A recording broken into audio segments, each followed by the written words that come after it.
Hello everyone, स्वागत है आपको आपके यूट्यूब चैनल में। आज मैं आपको क्लास 12th का मैथ का प्रश्नावली 4.6 के बारे में हम डिस्कस करेंगे।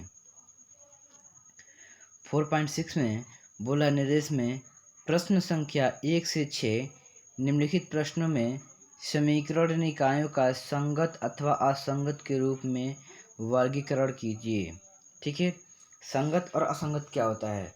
संगत का मतलब, ठीक है, मॉड में ए का मान 0 के बराबर नहीं होना चाहिए।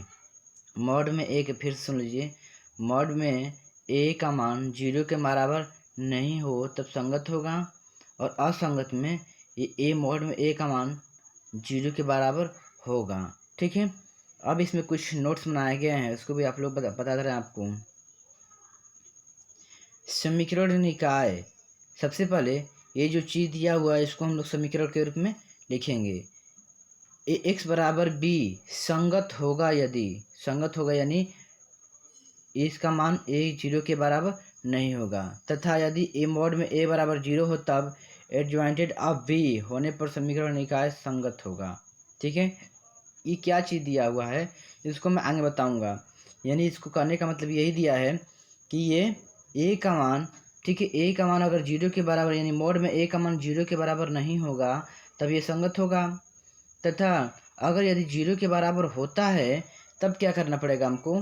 ठीक, ए, ठीक है, ए का मान मोड में ए का मान मान लीजिए हमारा 0 आता है, तब निकालेंगे हम लोग एडजॉइंटेड ऑफ ए, ठीक है, और बी निकालेंगे। ठीक है, बी का मान सॉरी इसके बाद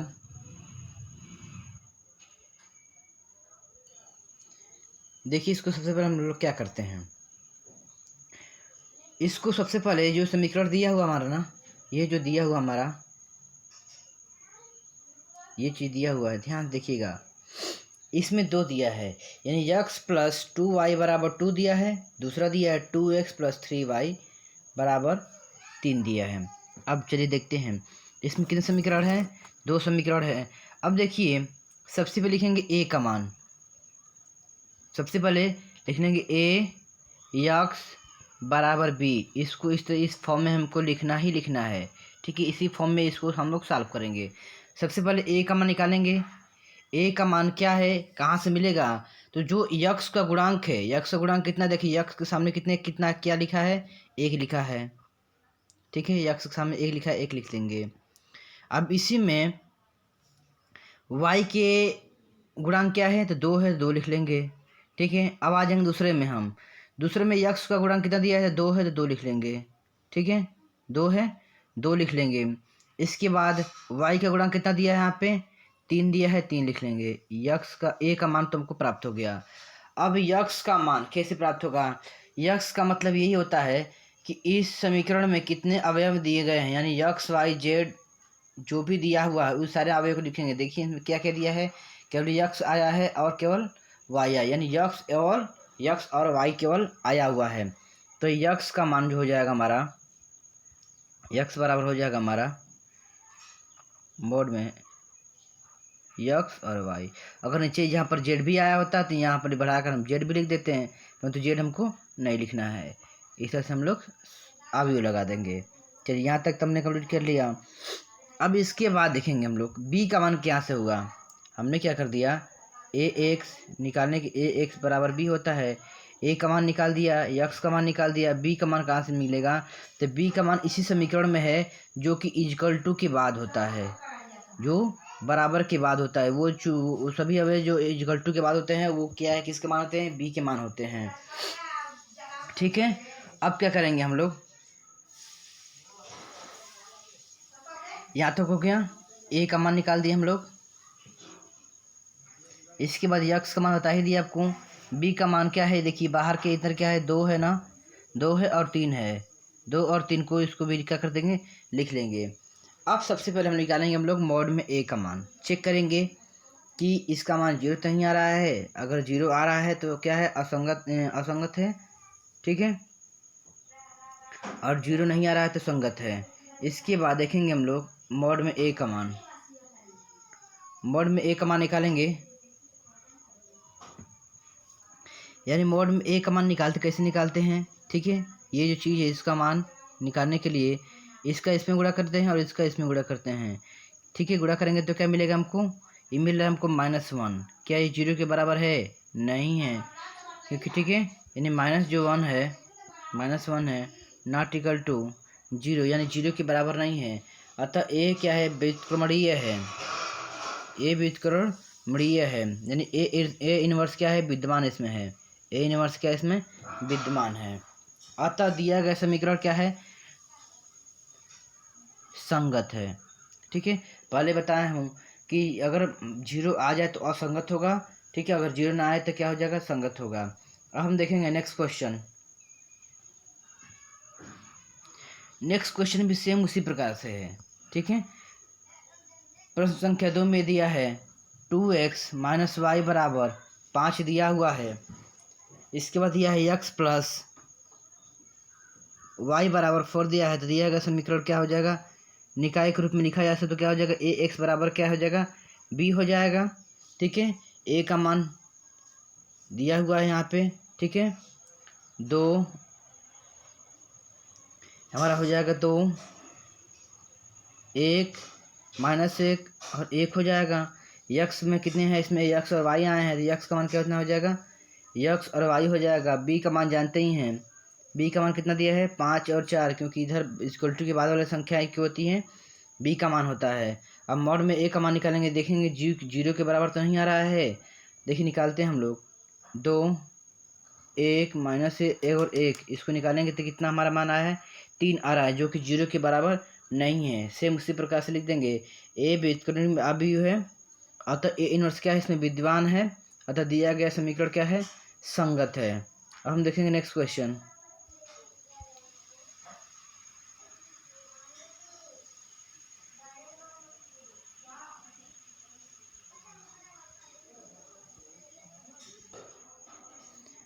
अब हम देखेंगे क्वेश्चन नंबर 3 को। क्वेश्चन नंबर 3 में दिया है x प्लस 3y बराबर 5 और 2x प्लस 6y बराबर 8 दिया है। सेम उसी प्रकार से करेंगे, अतः दिए गए समीकरण को निकाय के रूप में लिखा जा सकता तो क्या होगा, ए एक्स बराबर क्या हो जाएगा, बी हो जाएगा। ए का मान दिया हुआ क्या दिया हुआ है, 1 2, ठीक है, यहाँ पर यहाँ पर 1 और 3 दिया है तो 1 और 3 लिख देंगे ऊपर। यहाँ पर दिया है क्या दिया है, 2 और 6 दिया है तो 2 और 6 लिख देंगे। यक्स में कितने में है, यक्स और वाई आए हैं तो यक्स का मान यक्स और वाई हो जाएगा। बी बराबर इक्वल टू के बाद कितने आए हैं, 5 है और 8 है, 5 और 8 लिख लेंगे। यहाँ तक क्लियर हो गया। अब निकालेंगे हम लोग मॉड में ए का मान। मॉड में ए का मान कैसे निकाला जाता है जानते ही हैं, यानी मॉड में मान निकालने के बाद कितना आया हमारा मान, 0 आया है। अब तो ये यहाँ 0 आने के बाद ऊपर क्या आया था, 0 के नहीं, 0 के बराबर नहीं आ रहा था, इसमें क्या है 0 के बराबर आ रहा है। तब इसमें क्या निकालना पड़ेगा हमको, व्युत्क्रमण निकालना पड़ेगा। व्युत्क्रम निकाल के उसको b से गुणा कर देंगे, ठीक है, यानी यहाँ पर a यक्स बराबर b है ना, ठीक है। इस यक्स को हम इधर लेके आएंगे तो क्या हो जाएगा हमको, या फिर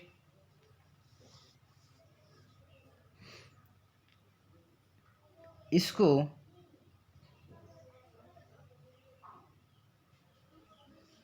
अब इसमें क्या करेंगे, ए क्या है, अव्युत्क्रमणीय अवयव है, ठीक है, इसलिए एडजॉइंटेड ऑफ बी निकालेंगे। एडजॉइंटेड ऑफ बी निकालने के लिए क्या करेंगे हम, ठीक जो ए का मान है ना, ए का मान क्या था हमारा, ए का मान ऊपर दिया है, ठीक इसका उल्टा कर देंगे। अगर 3 का क्रम होता ना, 3 का क्रम होता तो क्या निकालते हम लोग, A11 निकालते, A12 निकालते, A13 निकालते, A14 निकालते, इस तरह निकालते। A14 नहीं होता है, जो भी 14 होता भी है, ठीक है, A11 A12 A13, इसके बाद A21 A22 A23, 3 तक होता है, यानी 3 गुणित 3 का क्रम तक ही ज़्यादा पाया जाता है। आगे भी होता है, परंतु ये किताब में सिलेबस में नहीं दिया हुआ तो नहीं बता रहे हैं आपको हम, ठीक है। इसके बाद जो दिया है ना, ठीक इसका और इसका स्थान आपस में चेंज कर दिया जाता है। इसका यानी 1 को 6 के स्थान पर और 6 को 1 के स्थान पर, और बाकी इसको भी आपस में स्थान चेंज करके इसका जो साइन होता है चेंज कर दिया जाता है। यानी 3 को 2 के स्थान पे और 2 को 3 के स्थान पे चेंज करके इसका मान यानी साइन यानी प्लस है तो माइनस और माइनस है तो प्लस कर दिया जाता है।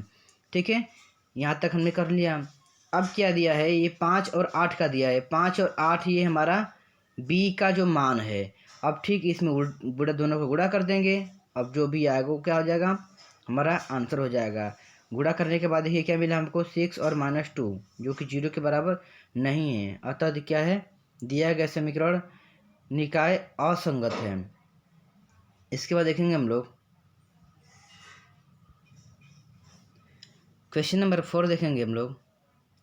प्रश्न संख्या 4, x plus y plus z बराबर 1 दिया है, 2x plus 3y plus 2z बराबर 2 दिया है, ax plus ay plus 2az बराबर 4 दिया है।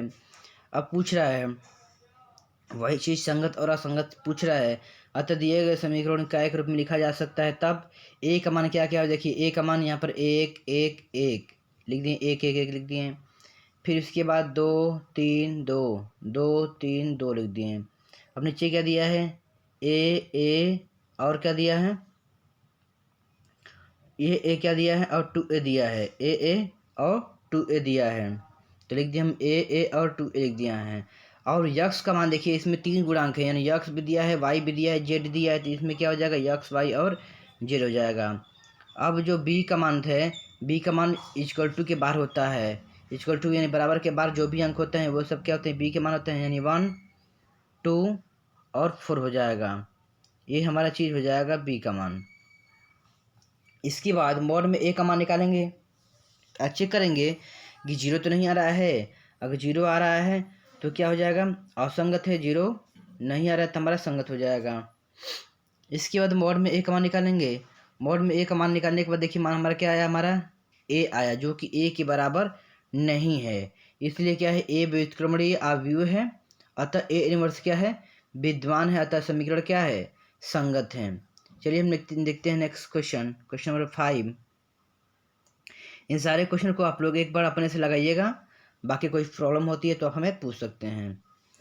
इसके बाद 5 नंबर में लिखेंगे 3x minus Y plus 2z बराबर 2 दिया है, 2y माइनस जेड बराबर -1, 3x माइनस 5 बराबर 3 दिया है, अतः दिया गया समीकरण निकाय निम्न है। अतः क्या क्या है, ये चीज़ दिया हुआ है, ये भी दिया हुआ है, ये भी दिया हुआ है। सबसे पहले हम लोग ax बराबर b के जिसे निकाय के रूप में लिखेंगे, a का मान जैसे दिया गया है उसे लिखेंगे। ठीक है, 3 -1 -2 0 2 और -1 3 5 और 0, ये सब जीरो आपकी समीकरण में दिया हुआ है, ये लेफ्ट हैंड साइड में दिया होगा। देखिए 3 5 0 3 -5 0 -5 है तो -5 लिखे हैं। इसके बाद ये चीज़ दिया हुआ है 0 2 -1 लिख दिए हैं, 0 2 -1 देखिए यहाँ पर दिया है 0 2 और -1, यक्स का गुणांक, वाई का गुणांक और जेड का गुणांक। यहाँ ऊपर दिया है 3 -1 और -2, तो लिख दिए 3 -1 और -2, ये हमारा ए का हो गया। अब निकालेंगे यक्स का, यक्स का यहाँ पे निकाल दिए। अब निकालेंगे बी का, बी का मान क्या है, बराबर के बाद होता है, तो हमारा मान क्या है, -2 -1 और 3 दिया है। ठीक है, यहाँ पर दिया है देखिए 2 -1 और 3 दिया है, यहाँ पर लिख दिए हम। अब मॉड में ए का मान निकालेंगे, मॉड में ए का मान निकालने के बाद क्या मिला हमको, 0। ठीक है, मॉड में ए का मान निकालने के बाद क्या मिला है, 0 मिला है, अतः क्या है, ए अव्युत्क्रमी अवयव है, अतः ए के सखंड निम्नलिखित हुए हैं। ठीक है, अगर 0 नहीं मिलता, ठीक है, तो अब इसमें लिख देते हैं संगत है, यह एक व्युत्क्रमी अवयव है, अव्युत्क्रमी नहीं लिखेंगे, यह एक व्युत्क्रमी अवयव है, अतः यह अवयव क्या है, संगत है। लेकिन यहाँ पर 0 आ गया, इसलिए इसका इनवर्स भी निकालना पड़ेगा। निकालने के लिए ए के संखंड निम्नलिखित है, यानी ए के सारे अवयव का मान निकालेंगे हम। A11 निकालेंगे, ठीक है, A12 A13 A21 A22 A23, इसके बाद A31 A32 और A33 सारा मान निकालेंगे, उसको लिख लेंगे, और जो भी है उसको ठीक R1 को C1 में और R2 को C2 में चेंज कर देंगे। ठीक है, चलिए हम चेक आपको सामने दिखा दे रहे हैं आपको हम। लिखने के बाद ये सारा चीज़ को यहाँ पर लिख दिए हैं, लिख करके इन्वर्स कर दिए हैं, यानी ठीक इसका उल्टा कर दिए हैं। ठीक है, ये चीज़ है, इसको इस फॉर्म में चेंज कर दिए हैं। ठीक है, इसको इस फॉर्म में चेंज कर दिए हैं और इसको इस फॉर्म में चेंज कर दिए हैं। चेंज करने के बाद बी क्या है, बी से हम इसमें क्या कर देंगे, मल्टीप्लाई कर देंगे, ठीक है, मल्टीप्लाई करने के बाद क्या मिला हमको, -5 -3 और -6 नॉट इक्वल टू 0, जो जीरो के बराबर नहीं है। अतः दिया गया समीकरण क्या है, निकाय का असंगत है। अब हम क्वेश्चन नंबर 6 के बारे में देखेंगे। क्वेश्चन नंबर 6 को देख तो अपने आप कर लीजिएगा। ठीक है, सेम उसी तरीका है, तरीका सेम वही है, आप लोग इसको सॉल्व कर लीजिएगा। क्वेश्चन नंबर 6 को आपको नहीं बताऊंगा, कल से हम क्वेश्चन नंबर 7 से बताऊंगा। ठीक है, तो मैं उम्मीद करता हूँ ये वीडियो आपको पसंद आया होगा। यदि पसंद आया तो वीडियो को लाइक कीजिए, अपने दोस्तों में शेयर कीजिए तथा चैनल को सब्सक्राइब कीजिए।